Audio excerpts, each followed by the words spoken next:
Добрый дзень усім добрым людзям. Вось у гэтым месцы за варатамі мяне захоўваецца звычайна мыйка капятая. Калі цёплая, да тут, калі холодна, я яе нясу ў склеп.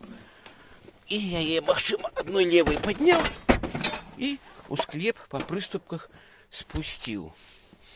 Але зараз жа ж у нас касёмая, і каб туды яе спусціць, тут трэба дзвюмя правамі падымаць. Яна вельмі важкая. Не параўнаць вось з гэтай капятай. А цягаць у склеп уже цяжка, таму трэба рабіць нейкае рашэнне, каб яна тут захоўвалася. І нам на дапамогу прыйдзе стары халадзільнік. Са старога беларускага халадзільніка, які аказаўся вельмі ненадзейны, і майстар сказаў, няма чаго і рамантаваць, вось з яго я сабраў такую утульную хатку для нашай мыйкі. З розных частак. Зараз пакажу. Скруціў тут усё. Тут накрыўка, таксама ручка 15-го.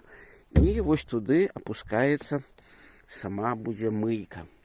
А вось гэта ідзе кабель падагрэву. Бо як б не быў тут у нас цёплы куфар, усё роўна мароз улезе. І трэба, каб была крыніца цяпла. Вось так пад нахілам стаіць гэтая скрынка.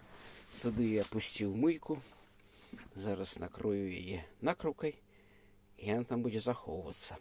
Уключыў сілкаванне кабеля. Ён грэе, цёпленькі такі.